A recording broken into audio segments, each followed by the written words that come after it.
बिस्मिल्लाहिर्रहमानिर्रहीम।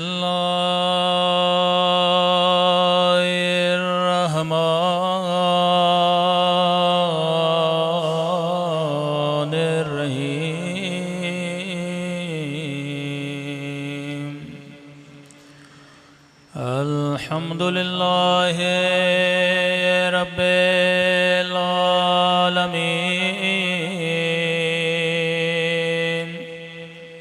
अल्हम्दुलिल्लाहि कमा हुवा अहलो। अस्सलातु वस्सलामु अला सय्यदिल मुरसलीन व खातमिन नबिय्यीन अबिल क़ासिम मुहम्मद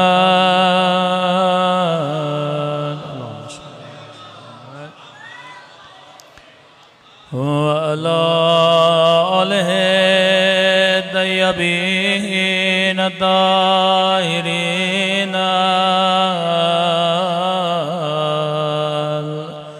मासूमीन। सब मिल के अपने मौला के ज़हूर की दुआ।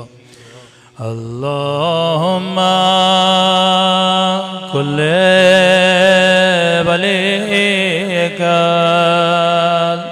हुज्जत इब्ने हसन सलवातुका अलैहि व अला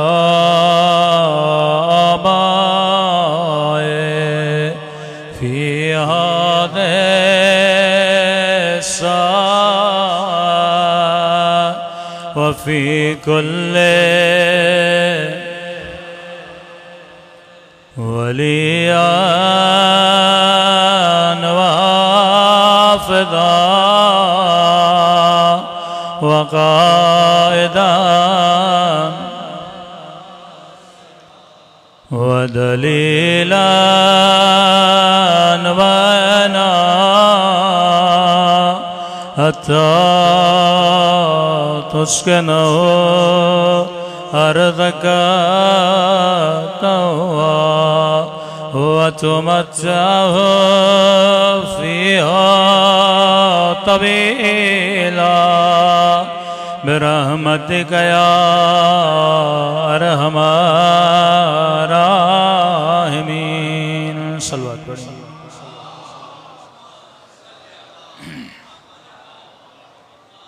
बिस्मिल्लाहिर्रहमानिर्रहीम। रब्बि इश्रह ली सदरी व यस्सिर ली अमरी वहलुल उक़दतम मिन लिसानी यफ़क़हू क़ौली। अम्मा बअद फ़क़द क़ाल सुब्हानहु व तआला फ़ी मुहकम किताबिह कुल्लु नफ्सिन ज़ाइक़तुल मौत। सल्लल्लाहु पढ़े मुहम्मद व आले मुहम्मद।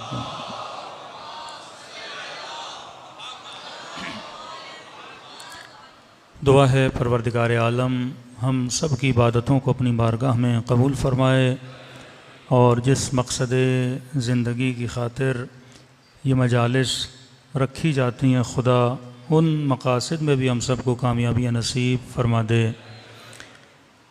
मजलिस तरहीम रखी तो मरहूम के लिए जाती है, लेकिन इसका फ़ायदा दो तरफ़ा होता है, यानी इसका फ़ायदा ज़िंदों को भी होता है और जो इंसान मर चुका उसे भी इसका फ़ायदा होता है।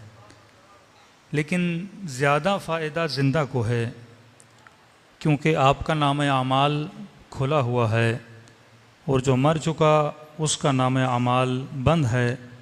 ये भी करम परवरदिगार आलम है कि खुदा मरने के बाद भी इसकी मजलिस ईसाल सवाब का जो सवाब है वो उस मरहूम तक पहुंचाता है। वरना नाम आमाल बंद है। अगर नाम आमाल बंद है तो मैं मरने के बाद न नेकी बढ़ा सकता हूँ न घटा सकता हूँ। तो ये करम भी इमाम हुसैन का करम है क्योंकि मजलिस की निस्बत इमाम हुसैन से है और जिसे खुदा ने इज़्न शफ़ाअत दिया वो ज़ात भी ज़ात हुसैन इब्न अली है। तो हुसैन के सदक़े में मरने वाले को सवाब मिलता है। उलमा फरमाते हैं ये एक अजीब हकीकत है कि इंसान हर हकीकत से मुकर सकता है लेकिन मौत की हकीकत से कोई नहीं मुकर सकता। वो शिया हो, सुन्नी हो, मुसलमान हो, हिंदू हो, मसीही हो, किसी भी मकतब से ताल्लुक़ रखने वाला बंदा हो, हर इंसान को ये यकीन कामिल है कि मुझे मौत आनी है। जो लादीन भी है उसे भी यकीन कामिल है कि मुझे मौत आनी है, चाहे उसका किसी मज़हब से चाहे किसी मकतब से ताल्लुक़ न हो, लेकिन मौत की हकीकत से कोई इनकार नहीं कर सकता। अब कहा कि जो हकीकत इतनी आया है, जो हकीकत इतनी बारिज़ है, जो हकीकत इतनी मुहकम है कि हर किसी से आप एक सवाल करें कि मौत आनी है, जवाब एक ही मिलेगा कि मौत आनी है। वो सवाल मुसलमान से किया जाए या गैर मुस्लिम से, सभी इस बात का इकरार करते हैं कि मौत आनी है। फिर फरमाते मकाम ताज्जुब यह है कि जो चीज़ इतनी वाज़ेह है लेकिन उसी चीज़ से इंसान सबसे ज़्यादा गाफिल भी रहता है।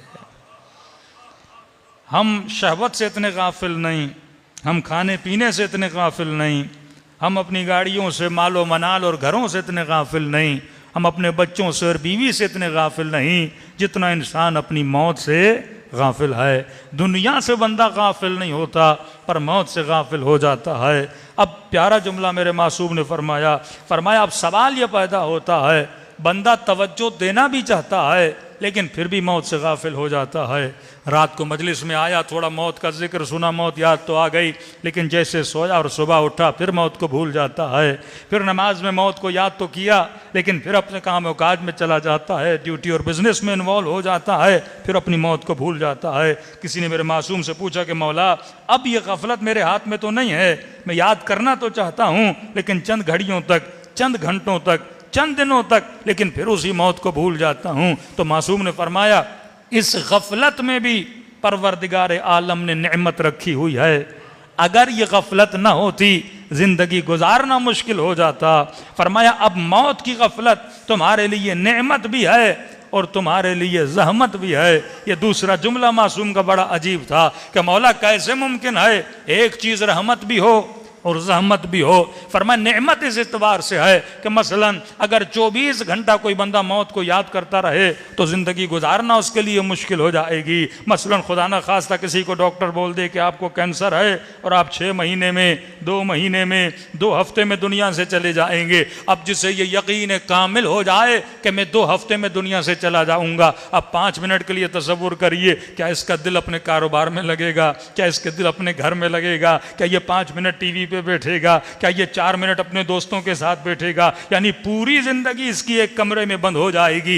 ये 24 घंटा या मुसल्ले पर बैठेगा या गिरिया करता रहेगा या सुन्ना उम्मीदी में चला जाएगा, अरे मैं तो दुनिया से जाने वाला हूं। तो मासूम फरमाते हैं अगर खुदा अहले दुनिया को, अहले मारिफत की बात नहीं कर रहा, अहले दुनिया को अगर गफलत न देता ये कभी भी अपनी दुनिया के कामों में मशगूल न हो पाते। अब कहा मौला फिर वो कौन सी गफलत है जो बाइस नेमत है? कहा अगर ये गफलत थोड़ी देर तक रहे तो नेमत है, लेकिन अगर हमेशा के लिए रहे तो जहमत है। तो उसी गफलते हमेशगी को तोड़ने के लिए फर्श अज़ा पर हुसैन की मजलिस का बंदोबस्त किया गया।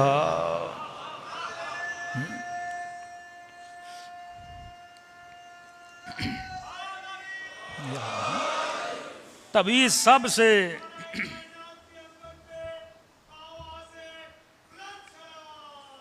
अल्लाहुम्मा सल्ली अला मुहम्मद। तब एक सवाल पैदा होता है, शिया वो वाहिद कौम है जो सबसे ज्यादा अपनी गफलतों को तोड़ने का बंदोबस्त करती है। दूसरे के यहाँ तो तीसरा भी हराम है, 20वां भी हराम है और बरसियां भी हराम है। वो तो कहते हैं बंदा मर गया और दफना के वापस आ जाओ। सूरह फातिहा की भी शायद सहमत न की जाए, लेकिन आपके यहाँ सालाना मजलिस, तीसरे की मजलिस, 20वें की मजलिस, 40वें की मजलिस, किसी न किसी बहाने से अपने मरहूम को याद करते रहते हैं। तो जिस कौम ने सबसे ज्यादा गफलतों को तोड़ने का बंदोबस्त किया वो कौम अहले बैत की चाहने वाली कौम है। अब मकामे यास बोलें, मकामे इज़्दाद बोलें कि इंसान इतनी ज़्यादा मजलिसें रखे गफलत को तोड़ने के लिए, और खुदा न करे अगर वो कौम सबसे ज़्यादा गाफिल रहे तो खुदा का सवाल और जवाब भी उसी कौम से सबसे ज़्यादा होगा। वो बंदा बोलेगा खुदाया तूने मेरी गफलत के तोड़ने का इतना बंदोबस्त नहीं किया, क्योंकि मुफ्ती ने बोलना यहाँ भी जाना हराम है वहाँ भी जाना हराम है, तो वो सारा दिन यहाँ ऑफिस में रहा, पूरा साल यहाँ घूमने फिरने में रहा या अपनी मोबाइल में मगन रहा। लेकिन जिस कौम को बार बार फर्श अज़ा पे बुलाया गया, ये फर्श अज़ा पे बुलाना बताता है कि तुझे इसलिए बुलाया जाता है ताकि तू अपनी गफलतों को तोड़ दे, ताकि उस गफलत को तोड़ दे। अब मेरे मासूम फरमाते हैं कि मौला ये गफलत अगर हमेशा वाली हो जाए, मजलिस तो महीने में एक बार, मजलिस तो 2 महीने में एक बार, मजलिस तो चलो साल में 2 महीना हो जाएगी, मौला ये गफलत तो दाइमी है, ये गफलत तो रोजाना आती है। बंदा सुबह उठता है तो गाफिल है, दोपहर को जाए तो गाफिल है, शाम को दोस्तों के साथ बैठे तो गाफिल है। तो फरमाया इसी गफलत दाइमी को तोड़ने के लिए खुदा ने 5 वक्त तेरे ऊपर नमाज को वाजिब किया कि जब सुबह नींद से उठता है वो तुझे मुसल्ले इबादत पर बुलाता है, कहे मेरे बंदे मुसल्ले इबादत पर आ और 2 सजदगाह पे करके मुझे ये बता कि खुदा इसी मिट्टी से बनाया है और इसी मिट्टी में मिल जाना है। अब बंदा सुबह की 2 रकत नमाज पढ़ के फिर कारोबार में मगन हो गया। अब फिर दोपहर की अदान आई कि हैया अलल सलाह, हैया अलल फलाह, हैया अला खैरिल अमल, आजा नमाज की तरफ, आजा कामयाबी की तरफ, आजा बेहतरीन अमल की तरफ। ये नमाज पे अल्लाह का बुलावा क्या है? ये सोए हुए लोगों के ज़मीरों को बेदार करने की आवाज़ है कि आजा मुसल्ले इबादत पर। तो नमाज का फ़लसफ़ा भी यही है कि नमाज इसलिए बनाई गई ताकि इंसान खुद को गफलतों से बेदार करके और अल्लाह की दरबार में आए। और हमेशा ये बात जहन में रखे कि मैं दुनिया में हमेशा के लिए रहने के लिए नहीं आया, एक ना एक दिन मुझे दुनिया से जाना है। सलवात पढ़े मोहम्मद व आले मोहम्मद।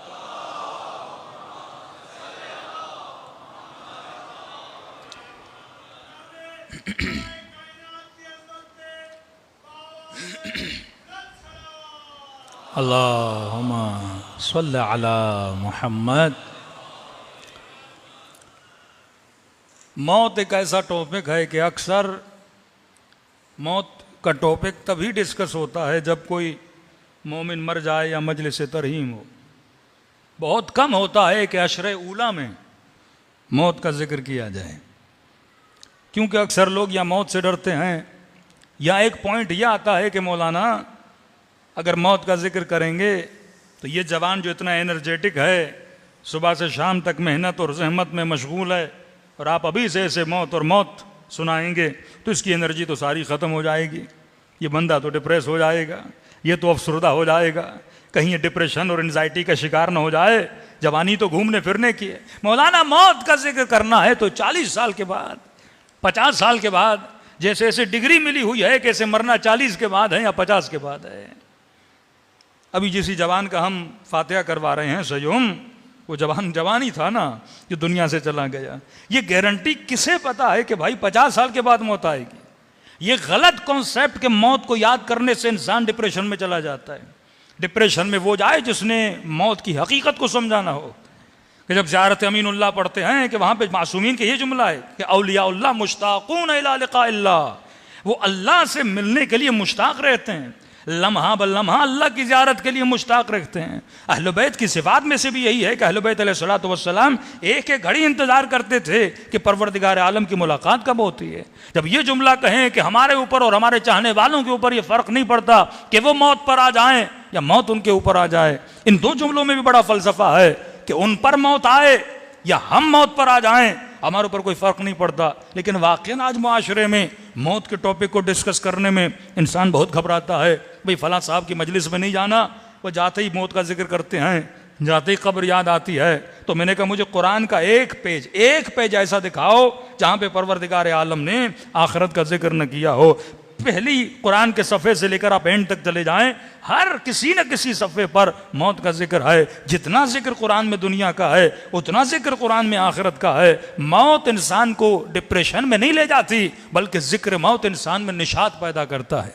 ज़िक्र मौत इंसान में खुशी पैदा करता है, ज़िक्र मौत इंसान के अंदर एक हल्कापन का एहसास महसूस करवाता है। लेकिन जो लोग अचानक मौत का जिक्र सुनते हैं उनके अंदर एक भारीपन आ जाता है, क्योंकि मौत की तैयारी नहीं की है। इसलिए आगा मिर्ज़ा शिराजी से जब उनके शागिर्द ने सवाल किया कि क़िबला, अगर आपको ये बता दिया जाए कि 2 हफ्ते के बाद आपकी मौत होने वाली है, तो ये बताइए आप कौन सा काम सबसे पहले करेंगे? मसलन आज ही आपको पता चले कि सुबह मसलन आपका कुरान निकला है, पासपोर्ट बना हुआ है, वीज़ा आपकी लग चुकी है और सुबह आपने करबला का सफ़र करना है, तो मोमिन तो बोलेगा ना, क़िबला 2 दिन पहले बता दिया होता, 3 दिन पहले बता दिया होता, हम कम से कम तैयारी तो कर लेते।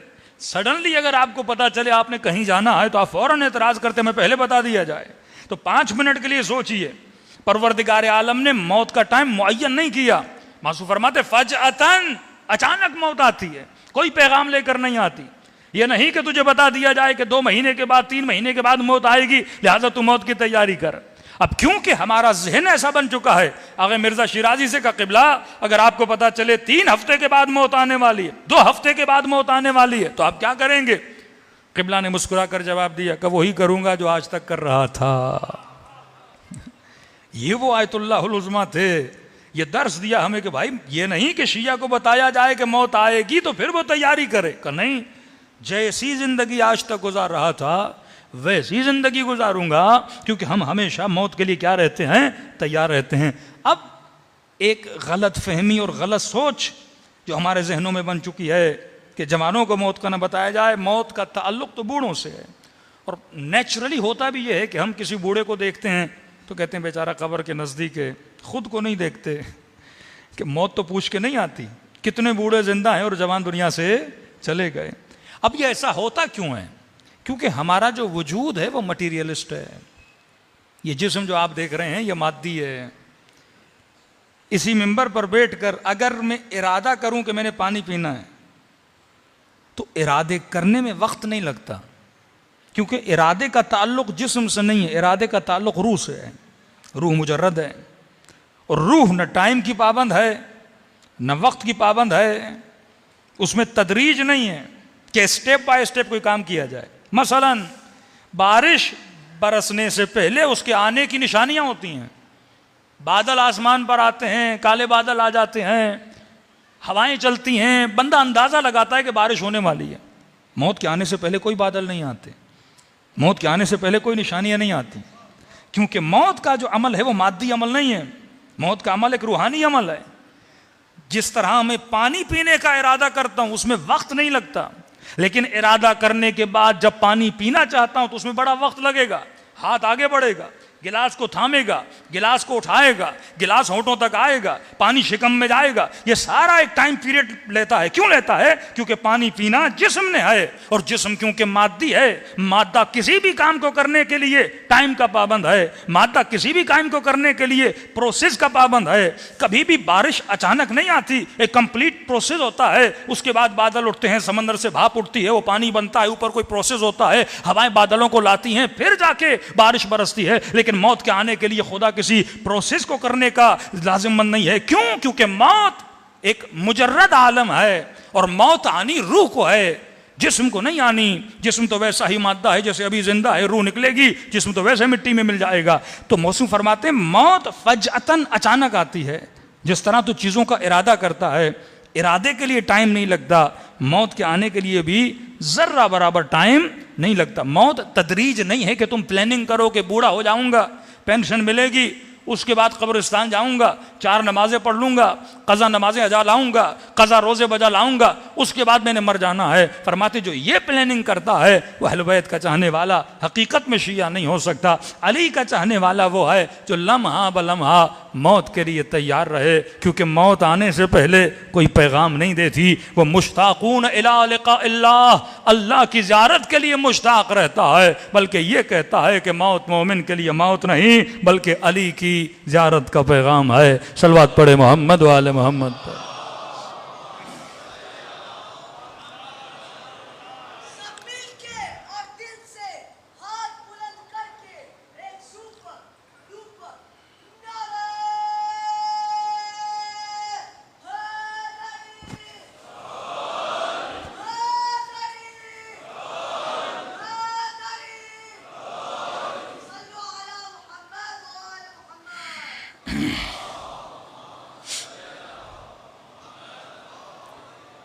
उसूल काफ़ी की रिवायत है, मासूम फरमाते हैं कि जब मरने वाले की रूह निकलेगी तो ये अपने हर चीज़ को तमसील के आलम में देखेगा। औलाद की एक तमसील बन जाएगी, माल की एक तमसील बन जाएगी। आमाल, तमसील का मतलब जो हम करते हैं उसे एक शेप दिया जाएगा, एक शक्ल बन जाएगी। बड़ी प्यारी रिवायत है। फरमाते हैं सबसे पहले इसका माल इसके सामने आएगा, एक शक्ल बना लेगा। तो ये माल को कहेगा कि मैं जाने वाला हूँ, तुम मेरे किस काम आओगे? तो माल कहेगा कि मैं तेरे लिए कफन ले लूँगा, कब्र का बंदोबस्त कर लूँगा, यहीं तक मेरा तुम्हारे के साथ साथ है। कफन ले लिया, कब्र ले ली, दफन गौसल वसल का बंदोबस्त कर लिया। माल कहेगा मैं ये तेरे लिए कर लूँगा। औलाद को देखेगा तमसील की सूरत में, अब ये गोया मर चुका है, हालत हत्जार में देख रहा है उनको। औलाद से कहेगा तुम मेरे लिए क्या लाए हो, किस काम आओगे, मैं दुनिया से जा रहा हूं। तो औलाद एक तमसीली शक्ल में होगी और बोलेगी कि बाबा हम तुझे कांधा दे देंगे कब्रिस्तान तक, कब्र के अंदर उतार देंगे, तलकीन पढ़वा देंगे, कुल पढ़ देंगे, फिर मिट्टी डाल के यहीं तक हमारा साथ है। अब मासू फरमाते हैं आखिर में अमाल की तमसील को देखेगा, जो इसने अमल किया है वो भी एक शक्ल बन के आएगी। अमाल को कहेगा कि तुम मेरे लिए क्या लेकर आए हो? तो अमाल कहेंगे कि तूने दुनिया में हमारी तरफ तवज्जो नहीं की थी, तू हमसे गाफिल रहा, तेरी तवज्जो माल की तरफ रही, तेरी तवज्जो औलाद की तरफ रही। माल ने कफन लेकर दिया, औलाद तुझे कब्र तक छोड़ के चली गई। अब ये बोलेंगे जो अमाल कहते तुमने हमारी तरफ तवज्जो नहीं दी थी, लेकिन हम जब तक तू आलम बरज़ख में है तेरा साथ छोड़ेंगे कभी नहीं छोड़ेंगे। अब मासू फरमाते ये अमाल खूबसूरत तरीन इंसानों की शक्ल में बन के आएंगे जिनके वजूद से इतनी खुशबू आएगी। अब कहते हैं इसने दुनिया में जो भी अमल किया है वो अमल मुजस्सम होकर इसके पास आएगा। और उसी के ज़ैल में रसूल खुदा की हदीस है कि रसूल एक जवान के जनाजे पर जाते हैं। अब ये रसूल करीम है, मासूम इमाम है, मासूम नबी हैं। जब इस जवान के जनाजे पर आते हैं और ऐसे कहते हैं कि पढ़, तलकीन पढ़, अशहदु अल्ला इलाहा इल्लल्लाह व अशहदु अन्ना मुहम्मदन रसूलुल्लाह। असहाब कहते हैं गोया इस जवान की जबान पे कुफ्र लग चुका था। नबी कह रहा है पढ़ो, पर यह पढ़ नहीं पा रहा। नबी कहते कलमा दोहरा, लेकिन यह दोहरा नहीं पाता। कहते हैं फौरन रसूल खुदा ने इसकी मां को देखा, कहा कि खातून क्या बेटे से नाराज हो? कहते हाँ या रसूल अल्लाह, 7 साल से इससे नाराज हूं, बदतमीज था, दिल भरा हुआ है मेरा इससे। नबी ने फरमाया नाराजगी दुनिया में अब ये वक्त सकरात है, ये वक्त नाराजगी का वक्त नहीं है। देख नहीं रही हो मैं मुस्तफ़ा कलमा पढ़ने को बोलता हूं लेकिन उसकी जबान पर ताला लगा हुआ है, कलमा नहीं पढ़ पा रहा तेरी नाराजगी की वजह से। कहती हैं इससे राजी हो जा, अल्लाह की दरबार में इसके लिए मगफरत की दुआ कर। कहती मां राजी हुई। अब उस जवान ने कलमा पढ़ना शुरू किया। नबी ने कहा जवान क्या देख रहे हो? कहता या रसूल अल्लाह एक काले रंग में शख्स है, बेइंतहा बदबू आ रही है, सांस लेना मेरे लिए मुश्किल है। फिर नबी ने उसे कुछ मदह इलाही के कलमा सिखाए कि वो खुदा जो बंदे का कलील भी कबूल करता है और बंदे को कसीर अता करता है। कई कलमा दोहरा। कहता है दोहराने लगा, कहने लगा या रसूलल्लाह अब वो बदशक्ल बंदा जा चुका है। अब क्या देख रहे हो? का एक खूबसूरत हसीन बंदा मेरे सामने खड़ा है कि दिल कर रहा है उसे देखता ही रहूं। हजरत इब्राहीम से मनकुल फरमाते हैं अगर खुदा जनाब मलकुल मौत का हुस्न, जो उसका हकीकी हुस्न है जो मोमिनों के ऊपर जाहिर होगा, अगर अहले दुनिया पे जाहिर कर दे, अहले दुनिया की रूहें परवाज हो जाएं। इश्क खुदा तो दूर की बात है, फरमाते खुद मलकुल मौत इतना हसीन है कि बंदा उसके हुस्न को देखकर उसका आशिक बन जाता है, इतना हसीन है। तभी फरमाया कि अहले जन्नत की निशानियां जब अहले बैत बताते हैं, किसी ने कहा मौलाना आखिरत की मोहब्बत करनी हो तो इस मोहब्बत को कैसे बढ़ाएं? मैंने कहा सूरह रहमान पढ़ो, क्योंकि हमारा वजूद इतना मादी है और सूरह रहमान में अल्लाह ने कंप्लीटली ज़्यादा मिसालें मादी दी हैं। दूध की नहरें होंगी, शहद की नहरें होंगी, हूरें होंगी, खेमे लगे होंगे, गिलमान होंगे, हाँ सारी आपकी खिदमत पे लगे होंगे। लेकिन अमीरुल मोमिनीन फरमाते कि उसी जन्नत में जहां हूरें और गिलमा होंगी, फरमाए मोमिनीन इतने आशिक परवरदिगार आलम होंगे, इतने आशिक हुस्न परवरदिगार आलम होंगे का हूरें इंतजार में खड़ी होंगी, बंदा हमें देखे लेकिन उसे दीदार खुदा से ही फुर्सत नहीं मिलेगी। हाँ? ये इश्क इस मोमिन के दिल में होगा। तो जब तक हम मुश्ताकून इला लिका अल्लाह की मंजिल पे नहीं आते, जब तक ये इश्तियाक हमारे कुलूब में पैदा नहीं होता, तब तक बंदा मौत से मोहब्बत नहीं करता। इन ज़अमतुम अन्नकुम औलियाउल्लाह मिन दूनिन्नास फतमन्नवुल मौत इन कुंतुम सादिकीन। यहूदियों को कहा, आयत आम्मा भी है कि अगर तुम ये समझते हो कि अल्लाह के वली हो तो मौत की तमन्ना करो, अगर तुम सच्चे हो तो मौत की तमन्ना करो। और तारीख गवाह है, मौत से जितना इश्क अली और आले अली ने किया किसी ने नहीं किया। बारहा दुश्मन को ये बोलते थे कि तुम हमें मौत से डराते हो, अरे नहनु मुश्ताकून इला लिका अल्लाह, हम तो अल्लाह की मुलाकात के लिए मुश्ताक रहते हैं। तभी फर्म अमीरुल मोमिनीन के जुमले हैं कि वल्लाहि लइब्नु अबी तालिबिन अनस बिल मौत मिन अत्तिफ्ल बिसदियुम्मिही, कि खुदा की कसम अली को मौत से इतनी मोहब्बत है, इतनी मोहब्बत है जितनी छोटा बच्चा अपनी माँ के दूध से मोहब्बत करता है। मिसाल पे गौर कीजिए, इला सदी उम्मिही, तर्जुमा हम दूध का करते हैं, लेकिन जितनी रग़बत बच्चा माँ के सीने की तरफ रखता है, बच्चा जब पैदा होता है उसका सब कुछ माँ का सीना होता है, वो हमेशा माँ के सीने से लिपटा हुआ रहना चाहता है क्योंकि उसकी खुराक माँ के सीने से है। फरमाया इस तरह हम अहले बैत मौत का इश्क रखते हैं। दो निशानियाँ और बताई, फरमाया अहले दुनिया हरीसुन इला दुनिया, ये निशानी मोमिन की और निशानी गैर मोमिन की। जो गैर मोमिन है वह दुनिया की तरफ हरीस रहता है। हिर्स किस तरह? मसलन आपके अकाउंट में 20 लाख आ जाएं तो मोमिन को अगर कोई बोले कि इनफ है, बोलेगा नहीं मौलाना 10 और भी आ जाएं अच्छा हो जाएगा। अच्छा 10 और भी डाल दिए जाएं, एक हफ्ते के बाद पूछो इनफ है, कहेगा नहीं 20 और भी आ जाएं। हरीसुन इला दुनिया, हिर्स रखता है। पहले दुआएं मांगता है, खुदा एक बेटा दे, एक बेटा दे दिया, फिर कहता है दूसरा दे। पहले दुआएं करता है 100 गज का प्लॉट मिल जाए, मिल जाता है, हिर्स और है, कहता नहीं 500 गज का मिल जाए। और 500 वालों के पास जाइए वो 1000 के पीछे घूम रहे हैं, और 1000 वालों के पास जाइए वो 2000 के प्लॉट ढूंढ रहे हैं। कहीं पे रुकने का नाम नहीं लेता। ये फितरी तकाजा है। इंसान दुनिया की तरफ क्या होता है? हरीस होता है, हरीस होता है, कहीं पे रुकने का नाम नहीं लेता। बल्कि मैंने मिसाल दी, मैंने कहा दुनिया का जो सबसे रिचेस्ट पर्सन है, सबसे ज्यादा अमीर बंदा दुनिया का, जिसका नंबर मसलन गूगल पे आया हो, यह सबसे ज्यादा अमीर तरीन बंदा है, उस बंदे से भी जाकर पूछोगे भाई ये नफ है, कहेगा नहीं और ज्यादा चाहिए।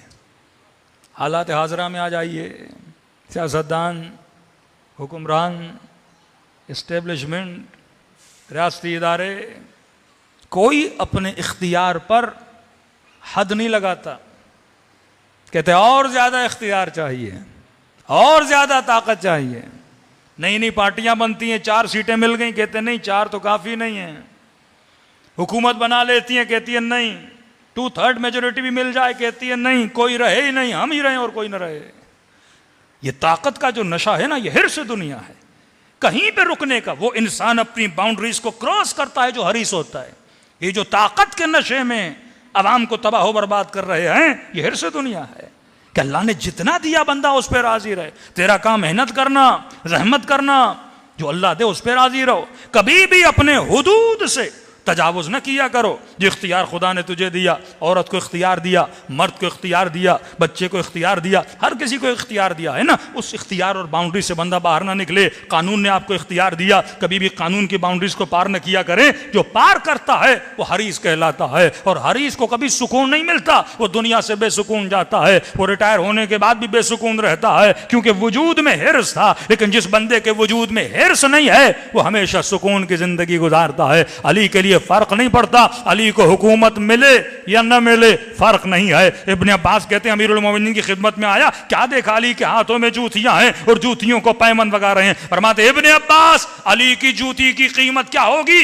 का मौला जिस पे 70 मरतबा पैबंद लग चुके उसकी क्या कीमत है? कसुल इब्ने अब्बास ये हुकूमत की कीमत अली के नजदीक इस जुत्ती से भी कम है। ये अली है जो हरी से दुनिया नहीं है, का हुकूमतों की कोई परवाह नहीं है, कभी का मच्छर के पर के बराबर नहीं है। लेकिन आज इस मुल्क में आप देख रहे हैं ये हिर से दुनिया इसीलिए है क्योंकि ये आखिरत को भूल चुके हैं, ये कब्र को भूल चुके हैं, ये खुदा को भूल चुके हैं। ये वही गफलत दाइमी है जो इंसान को शैतान बना देती है, जो खुदा और अवाम का दुश्मन बना देती है, क्योंकि इन्हें खुदा याद नहीं है। यही हयात अबदी का सोचते हैं कि यहां हमने हमेशा रहना है। लेकिन जिसके वजूद में गफलतों को तोड़ने के अवजार और टूल्स मौजूद हो, वो अपनी गफलत को नमाज के जरिए से तोड़ता है, वो अपनी गफलत को मजलिस हुसैन के जरिए से तोड़ता है, वो अपनी गफलत को सहीफे सज्जादिया से तोड़ता है, वो कभी अपनी गफलत को दुआ कुमैल से तोड़ता है। सलवात पढ़े मोहम्मद व आले मोहम्मद।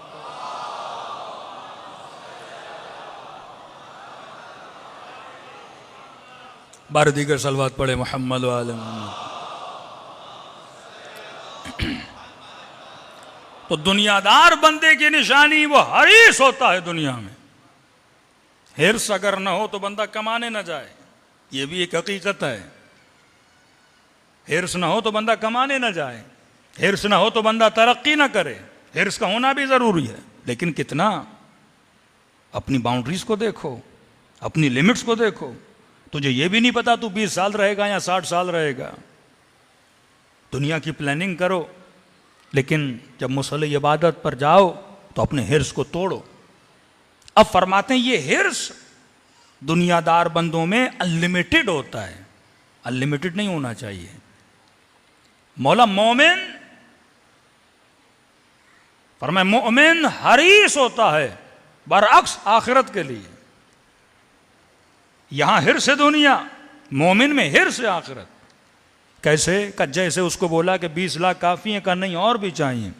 का मोमिन जितनी भी इबादत करता है अपनी इबादत पे ये नहीं बोलता कि इनफ, हरीस रहता है, कहते और ज़्यादा करता। और अब मुझे नहीं पता, कुछ लोगों ने इस एहसास को महसूस किया होगा जब आप करबला गए हों।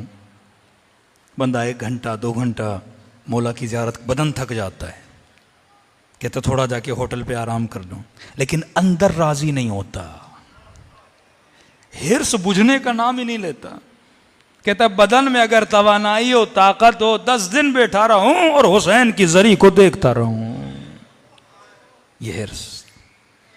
अब मैं मक्के मदीने नहीं गया, लेकिन वहां के लिए भी मोमिनीन बताते हैं, कहते काबतुल्लाह को देखने के बाद दिल ही नहीं करता वहां से उठने का, जन्नतुल बकी को देखने के बाद दिल ही नहीं करता वहां से उठने को।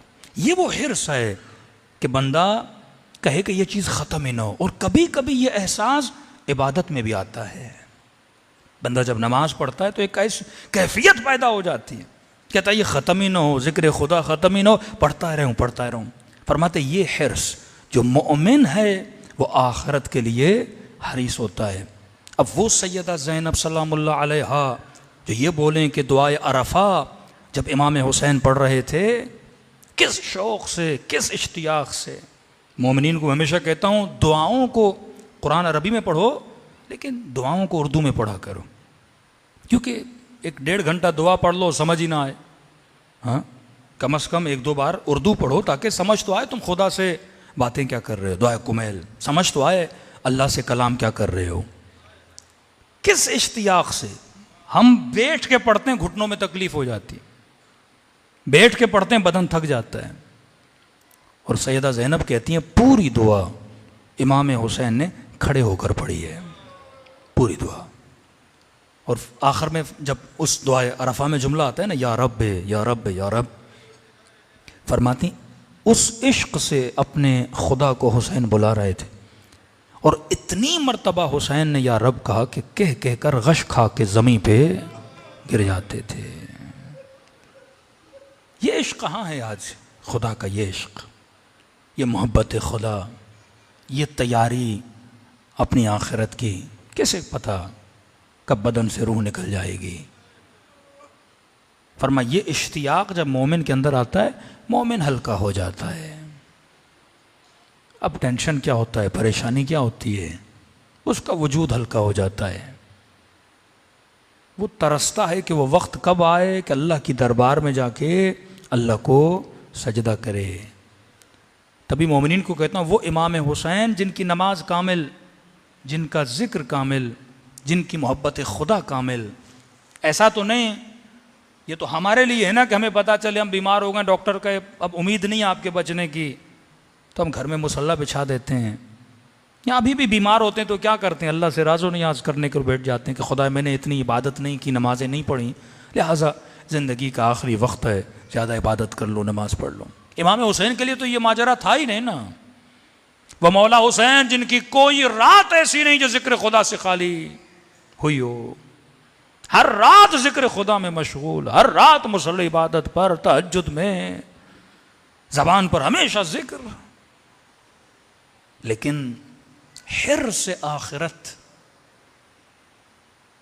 तमन्ना महबूब इतनी के कहा कि अब्बास एक रात की मोहलत मांगो। वाकई ये मकाम फ़िक्र है। ये तो हम जैसे लोग हों, पता चले दुनिया से जाने वाले हैं, कहीं भाई थोड़ी मोहलत दे दो, हम अल्लाह की इबादत कर दें। बच्चों को बोलो कमरे से चले जाओ, मैं अल्लाह से बातें करना चाहता हूँ, दुनिया से जाने वाला हूँ। लेकिन हुसैन इब्न अली जिनकी जिंदगी का लम्हा लम्हा जिक्र खुदा में रहा, का बास एक रात की मोहलत। लश्कर अश्किया ने समझा कि हुसैन आखिरी रात कोई जंग की प्लानिंग करेंगे, शायद बच्चों के साथ बैठेंगे। लेकिन ये जुमले लश्कर यजीद के हैं कि लश्कर हुसैन से शब आशूर तस्बीह खुदा की आवाज ऐसे आ रही थी जैसे शहद की मक्खियां अपने छत्ते पे आवाज करती हैं। सुबूहुन कुद्दूस रब्बुल मलाइकति वर्रूह। पूरी रात मुसल्ले पे बैठे रहे, पूरी रात। ये इश्क इमाम हुसैन परवरदिगार आलम से। एक शहीद बताइए, मुस्लिम इब्न अकील, जितने भी शुहदा थे, फलान मुस्लिम, हुज्र इब्न उदय, मैसम तम्मार, अबू ज़र गफ़ारी, जिस भी सहाबी अली इब्न अबी तालिब को शहादत का पैगाम देते थे, यही कहता था मुझे 2 रकअत नमाज पढ़ने दो। अरे अली के लिए जान दे रहा है, लेकिन फिर भी 2 रकअत नमाज। ये वो इश्तियाक, जब तक जिंदा हैं आखिरी लम्हा भी इबादत खुदा में गुजरे, आखिरी लम्हा भी इताअत परवरदिगार आलम में गुजरे। तो इस बात पे गौर करने की ज़रूरत है कि वाक़अन हमें नहीं पता कि मौत कब आनी है। कब वो परवरदिगार आलम जो दरियाओं के अंधेरों में अपनी मखलूक को रिज़्क़ देता है। एक तो मौत, दूसरा अल्लाह पे तवक्कुल।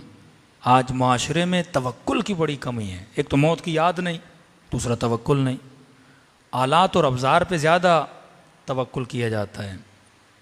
गालिबन आगाए काफ़ी बताते हैं कि एक बहुत अमीर आदमी था, बेइंतहा अमीर। उसे इतना भी वक्त नहीं मिलता था अपने पैसों का हिसाब व किताब कर, इतनी आमदनी होती थी। कहते हैं 2-3 दिन की छुट्टी आई, ईद के दिन आए, ईद कुर्बान थी, ईद फित्र। बिन बताए घर से निकला और सीधा अपने दुकान में गया। तिजोरी खोली और पैसे वैसे गिरने लगा, हिसाब व किताब करने लगा, कितना कमाया, कितना आया, कितना गया, और उसने दुकान बंद कर दी। कहते जब सारा हिसाब व किताब कर लिया, देर रात का वक्त हो गया, अब दुकान से निकलना चाहता था तो ये बंदे खुदा भूल गया, चाबी तो मैं बाहर ही मैंने छोड़ दी है। अब पूरे बाजार में 3 दिन की छुट्टी, मोबाइल का ज़माना नहीं था, बच्चों को बगैर बताया आया, बच्चों को पता नहीं कि बाबा कहाँ गए। वो कभी हॉस्पिटल में, कभी शहर में, कभी यहाँ, किसी के वहम और गुमान में भी नहीं कि बंदा दुकान में फंसा हुआ है। फरमाते 3 दिन पैसों की तिजोरी के साथ एक दुकान में बंद रहा, और जब भूख प्यास अफलास ने इसके ऊपर हमला किया तो इसने मरने से पहले कागज पे एक जुमला लिखा, और लिखा कि करोड़ों पैसों के बीच में भूख के आलम में दुनिया से चला गया। जब खुदा चाहता है ना तो कोई चीज काम नहीं आती। जब उसने लिख लिया कि तूने मरना है, फिर करोड़ों सामने होंगे ना, बंदा खुद को बचा नहीं पाता। फिर मेरे इमाम फरमाते हैं वो खुदा कि एक बड़ी मछली जो समंदर के अंदर करोड़ों मछलियों को खाती है, लेकिन जब उसके दांतों में गोश्त फंस जाता है, वो समंदर के बाहर आती है। फिर आसमानों में उड़ते हुए परिंदे को खुदा हुक्म देता है कि उस मछली के दांतों पे बैठे और उसके दांतों से अपनी ग़ज़ा हासिल करे। कहाँ वो परिंदा, कहाँ दरियाओं के अंदर उस मछली के दांतों में उस परिंदे की ग़ज़ा का बंदोबस्त करना। और पूछने वाले ने कहा कि मौला वो मछली जो 1000 मछलियों को खाती है वो क्या परिंदे को खाती नहीं है? कहा नहीं, खुदा ने उसको ऊपर भी चोंच दिए, नीचे भी चोंच दिए। मतलब एक तीर की तरह ऊपर भी एक नोकीली चीज़ है और नीचे भी एक नोकीली चीज़ है। अगर वो अपना मुंह बंद करे तो वो नोकीली चीज़ें उसके मुंह में फंस जाएं, लिहाजा वो भी इन चीज़ों को देखती है। तो कहा उसके मुंह में बैठ के बड़े इत्मीनान से अपना खाना खा के चली जाती है। परिंदे की शिकम अल्लाह भरता है उसके दांतों से, और उसके दांतों को शफा देता है इस परिंदे के जरिए से। ये तवक्कुल परवरदिगार आलम पे होना चाहिए कि वो खुदा जो दरियाओं में मछलियों को दे रहा है, जो परिंदों को हवा और न देने पर आए तो एक बंदा दुकान में भी मर जाता है। मन यत्तक़िल्लाह यजअल लहू मखरजन व यरज़ुक़हु मिन हैसु ला यहतसिब व मन यतवक्कल अलल्लाह फहुव हस्बुह।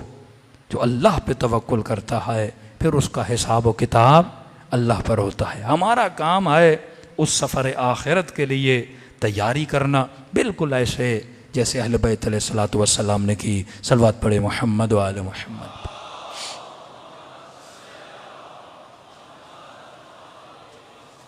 इंशाअल्लाह मुहर्रम के अयाम में जो शाम का अशरा है आपकी खिदमत में रहेंगे। पिछले ज़मानों में हमें याद है कि जब मुहर्रम के दिन आते थे तो एक अदब होता था मुहर्रम का। बड़े चारपाइयों पे नहीं सोते थे, ज़मीन पे सोते थे। घरों में सादा ग़ज़ाएँ पकती थीं। इन 10 दिनों में कोई अपने कपड़ों को इस्त्री भी नहीं करता था। वाक़अन महसूस होता था कि बंदा गम में है। लेकिन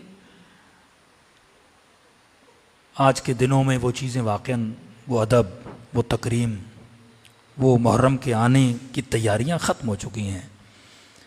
आर्टिफिशियल तैयारियां बहुत की जाती हैं, लेकिन वाक़अन वो गम, वो कैफियत जो इंसान के वजूद में नज़र आए कि बंदा पहली मुहर्रम को ऑफिस भी जाए ना तो 10 लोग पूछें भाई खैरियत तो है, घर में किसी का इंतकाल तो नहीं हुआ?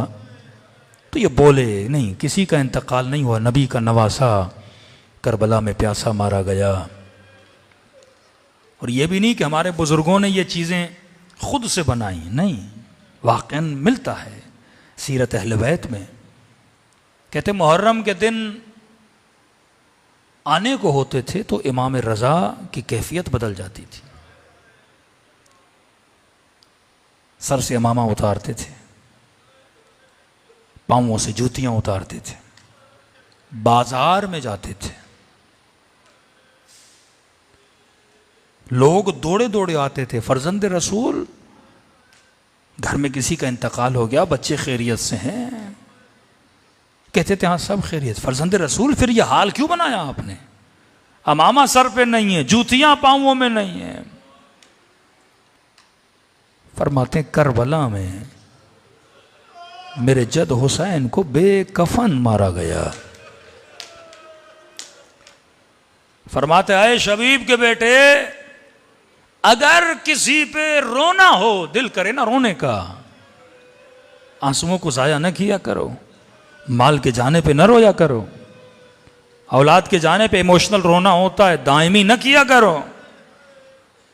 अगर किसी पे रोने का दिल करे तो मेरे जद हुसैन पे रोया करो। फिर अगला जुमला बड़ा सख्त था, फरमाया ऐसे मेरे जद को मारा गया जैसे इस भेड़ को ज़बह किया जाता है।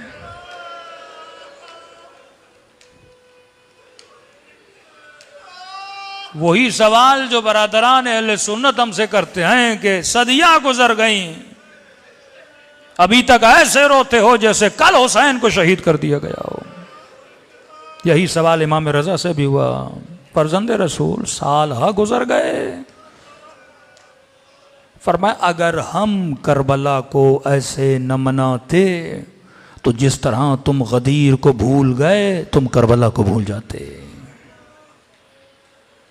कितना मुअम्मा बना हुआ है उम्मत में कि शिया कहते हैं बीबी शहीद हुई जनाब सैयदा, नबी की बेटी। कहते नहीं, ये शियों की बनाई हुई कहानियां हैं, शहीद नहीं हुई। क्योंकि उस तरीके से सैयदा का गम न मनाया गया उस जमाने से लेकर, लोग भूल गए।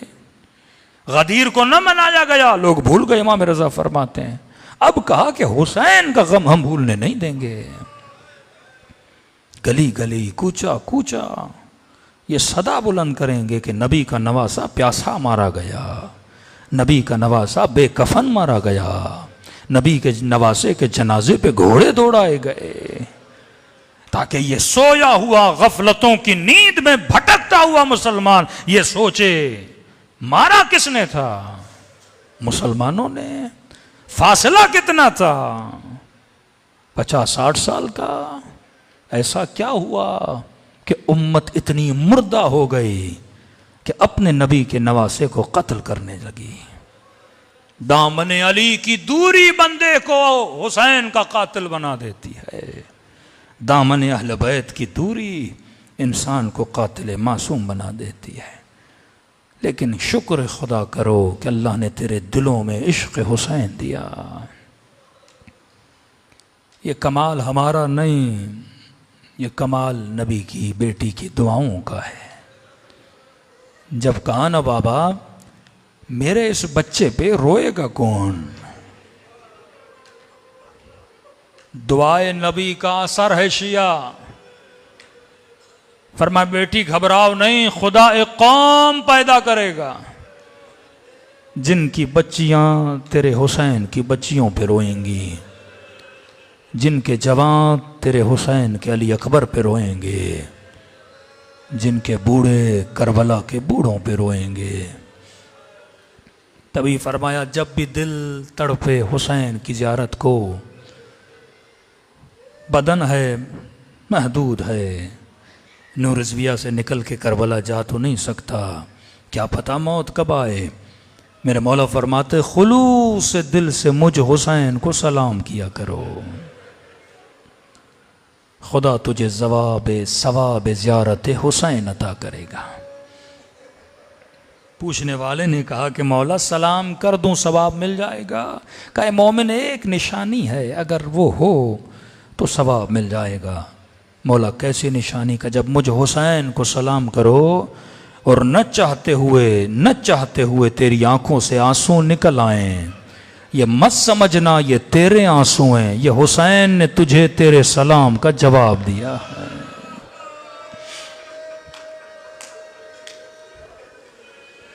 और मेरे छठे मां फरमाते आए मोमिन अभी जाकिर ने मसाए पढ़े नहीं, तू रोया नहीं, तू रोना चाहता है।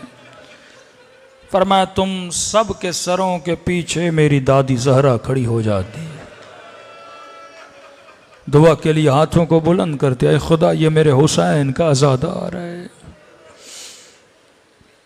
अपनी क़ुलूब को करबला की तरफ मुतवज्जे करें, अपने शहीदों को याद करें और दुआ करें खुदा इस सलाम के सदक़े में हम सबको ज़ियारत हुसैन का सवाब अता करे।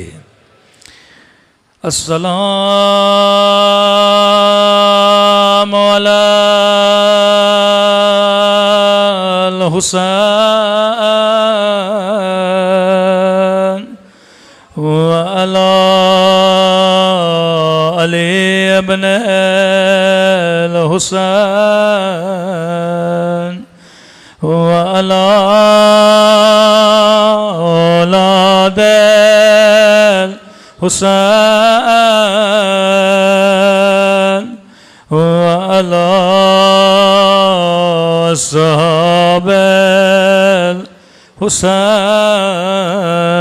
सब मिलके अस्सलामु अलल हुसैन व अला अली इब्न व अला औलाद व अला अस्हाब। सब मिलके अस्सलामु अलल व अला अली इब्न व अला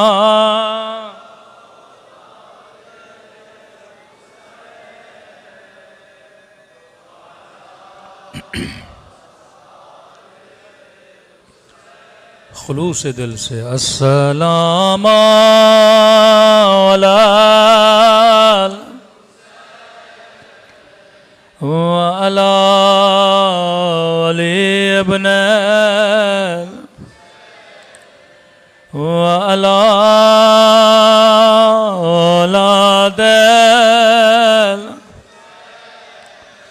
व अला अस्हाब। मेरा सलाम ज़ैनब की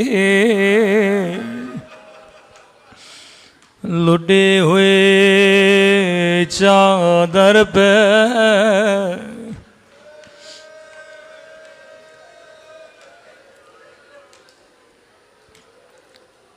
गैरतमंद कभी ज़ैनब के मसाइब पे चुप नहीं रहते।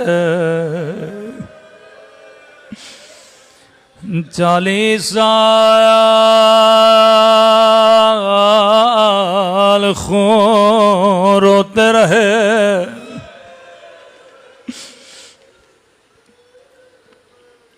रो रो के कहते थे अशाम अशाम अशाम। खुदा किसी भाई को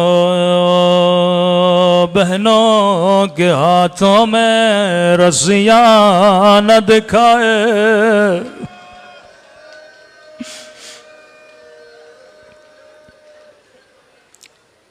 किसी मोमिन को इमाम ज़माना की ज़ियारत हुई, इमाम ने फरमाया मोमिन जब भी आँखों में आंसू हो सबसे पहले मेरे ज़हूर की दुआ किया करो। मोमिन ने कहा मौला खुदा को जब जब वास्ता दो, कौन सा वास्ता दो?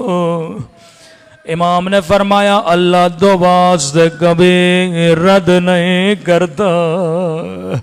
एक खुदा को मेरी पुप्पी ज़ैनब का वास्ता दिया करो, दूसरा खुदा को मेरी नन्ही सी सकीना।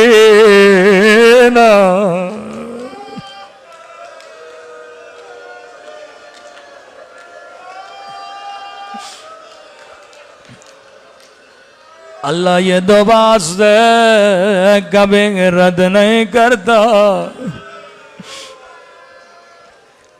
किसी मोमिन ने मेरे चौथे इमाम से कहा मौला क्या शिमर की अपनी कोई बच्ची नहीं थे? इमाम ने कहा साहिब औलाद था। कब मौला जिसके पास बेटियां हो वो कभी बच्चियों को तमाचे नहीं मारा करते। इमाम ने फरमाया शिमर की दुश्मनी सकीना से नहीं थे, दुश्मनी मुझ ज़ैनुल आबिदीन से थे, दुश्मनी ज़ैनब से थे। कि अगर कोई तेरा दिल दुखाना चाहे तुझे नहीं मारेगा, तेरे सामने तेरे बच्चे को मारेगा। कि जब जब मेरा दिल दुखाना था ये मेरी नजरों के सामने सकीना को तमाचे मारता था, ज़ैनब के सामने मेरी नन्ही सी बहन को मारता था।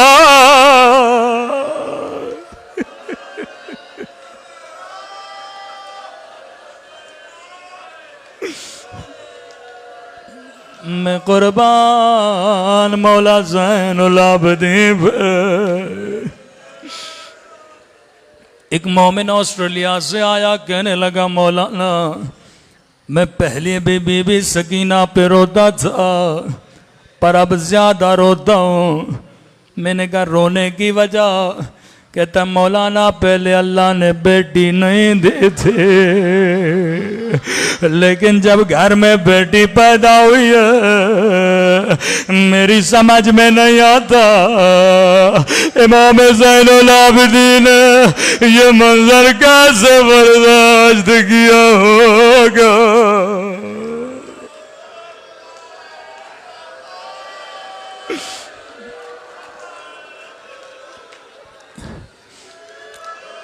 अल्लाह आप सबको नन्ही से कब्र सकीना की ज़ियारत नसीब कराए। तभी फरमाया शियो जब जब पानी पिया करो मेरी सकीना को याद किया करो। एक घूंट के लिए मेरी बच्ची को तमाचे मारे गए।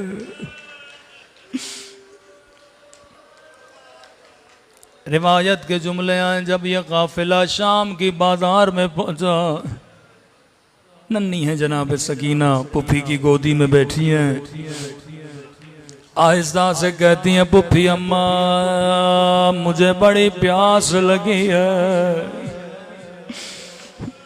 मैं कहता हूँ ऐ न्यू रिजविया वालो, अगर तुझे कहा जाए तेरे मोहल्ले में अली की बेटी आने वाली है, वल्लाह कैसे इस्तकबाल करोगे, गलियों को सजाओगे, फूलों की पत्तियां बरसाओगे। एक मर्तबा शाम का बाजार सजाया गया लेकिन किसी ने फूल नहीं बरसाए, कोई पत्थर मारता था। एक मर्तबा बीबी ज़ैनब ने ये नहीं कहा पत्थर न मार, रो रो के कहती थी मारना है मारो, लेकिन मेरे हुसैन को बागी न कहो, मेरा हुसैन नमाज़ी।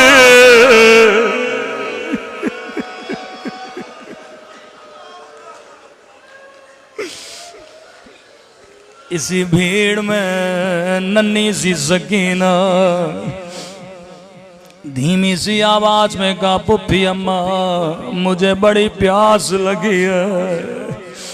बीबी ज़ैनब ने कहा सकीना देख रही हो यहाँ पत्थर मारने वाले बहुत, पानी देने वाला कोई नहीं। छत पे एक मोमिना बैठी थी, आवाज सुन ली, दौड़ी दौड़ी गई, गिलास में पानी भरा कर बीबी ज़ैनब को दिया। कहती है कैदी बीबी मैं तेरी बच्ची को पानी पिलाऊंगी। बीबी ज़ैनब ने पानी सकीना को दिया, कहने लगी ऐ मोमिना सब देख रहे हैं लेकिन तू पानी लेकर क्यों आई हो। कहती है कैदी बीबी मेरे मौला का फरमान है, अल्लाह कैदियों बच्चियों की दुआ कभी रद्द नहीं करता। ओ कैदी बीबी मेरी जिंदगी गुजर गए, मैंने कभी तुझ जैसे कैदी नहीं देखे, मैंने कभी तुझ जैसे मजलूम नहीं देखे। बीबी ज़ैनब ने कहा तूने सच कहा, अब बता कौन सी दुआ करूं। कहती है कैदी बीबी जब तेरी बच्ची पानी पी ले बाद में मेरे लिए दुआएं करना। बीबी ज़ैनब ने कहा सकीना पानी बाद में पीना, सकीना हम सैयद है किसी का एहसान नहीं उठाते। अब रिवायत के जुमले आए, बच्ची का सर नीचे था, दुआ के लिए सर को बुलंद किया, कहने लगी बता मोमिना कैसी दुआएं करूं।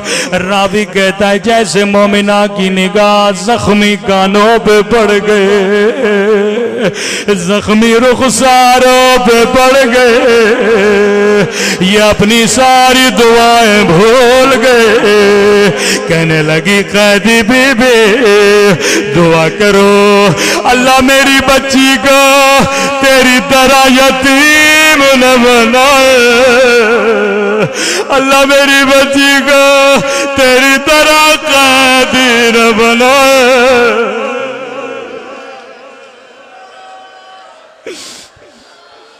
सकीना ने दुआ के लिए हाथों को उठाया, रो के कहने लगी मेरे अल्लाह तुझे मेरी यतीमी का वास्ता, किसी बच्ची को मेरी तरह यतीम न बनाना। कहाँ मोमिना बता दूसरी दुआ क्या करो। दूसरी दुआ ने पूरे काफिले को रुलाया, अल्लाह किसी गरीबुल वतन को वतन का नाम न सुनाए। हाँ मोमिना दूसरी दुआ क्या करें। कहती है कैदी बीबी मुद्दतें गुजर गई, मैं मदीने नहीं गए, मदीने का नाम सुनना था, ज़ैनब को सुगरा याद आ गए, ज़ैनब को नाना करो तो याद आया। कहने लगी मोमिना क्या मदीने में तेरे रिश्तेदार हैं, मदीने जाकर क्या करोगे। कहती है कैदी बीबी मदीने में मेरे रसूल का रोज़ा है, मदीने में मेरा इमाम हुसैन, मदीने में मेरा गाजी अब्बास। तीसरे जुमले ने ज़ैनब को झंझोड़ा, कहने लगी आए कैदी बीबी मदीने में मुझे कुरान सिखाने वाले, मुझे हिजाब सिखाने वाले मेरी आज़ादी है। बीबी ज़ैनब का बड़ा प्यार आया, कहा तूने हुसैन का नाम लिया, तूने अब्बास का नाम लिया, ऐ मोमिना क्या मदीने वाली बीबी से नाराज हो, उसका नाम तो बता। कहने लगी कैदी बीबी मेरी मजाल में नाराज हो जाओ लेकिन मैं नाम नहीं ले सकते। कहा क्यों नहीं ले सकते। कहती है कैदी बीबी ये बाजार का माहौल है, नामहरमा का मजमा है, मैं अपनी बीबी का नाम नहीं ले सकते।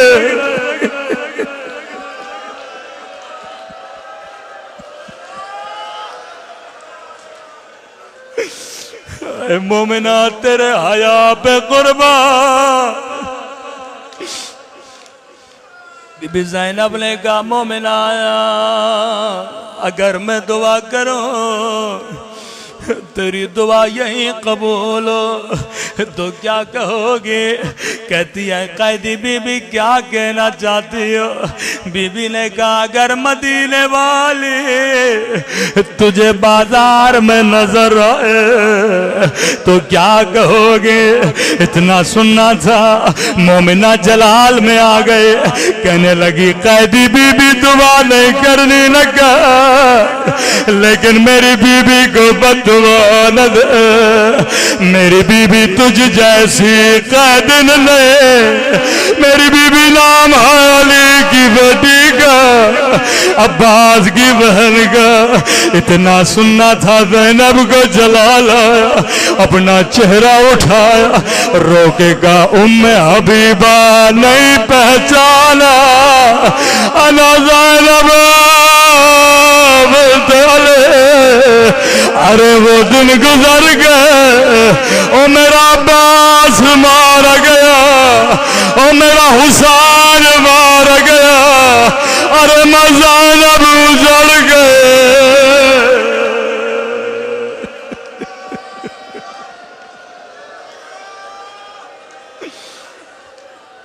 उम्मे हबीबा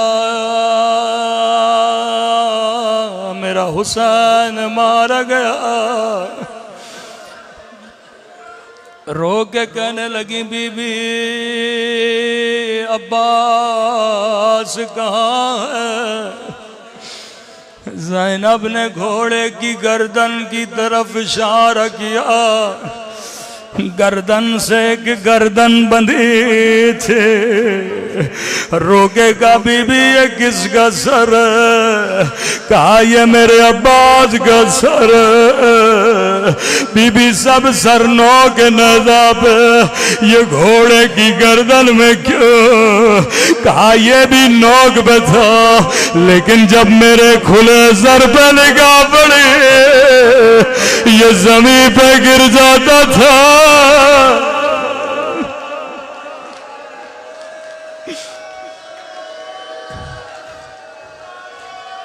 आए खुदा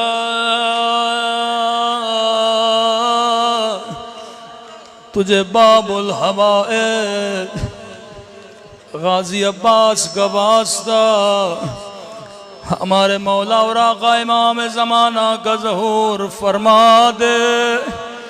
हम सब के सगीरा कबीरा गुनाह माफ़ फरमा। बानियान मजलिस के मरहूमीन के दर्जात को बुलंद फरमा। परवरदिगारा इस ममलिकत खुदादाद पाकिस्तान से जुल्म और जालिमों का खात्मा फरमा। अगर ये हिदायत के काबिल नहीं इन्हें नीस्त व नाबूद फरमा। ऐ खुदा हमें आदिल हुक्मरान अता फरमा। इस कौम व मिल्लत में शऊर अता फरमा। इनके वजूद को बेदार फरमा। अपने हक के लिए आवाज़ उठाने की जुर्रत अता फरमा। हम सबको आक़िबत में खैरी नसीब फरमा। क़ब्र क़यामत में इमाम हुसैन की शफ़ाअत नसीब फरमा। इन गुनहगार आँखों को इमाम ज़माना की ज़ियारत नसीब फरमा। जो मांगा नहीं मांगा अपने ख़ज़ाने कुदरत से नसीब फरमा। हम सब के घरों पे अपनी रहमतों को बरकतों को नाजिल फरमा। हर तरह की नज़र बदो परेशानियों से महफूज फरमा। रब्बना तक़ब्बल मिन्ना इन्नका अंतस समीउल अलीम। सलवात पढ़े मोहम्मद।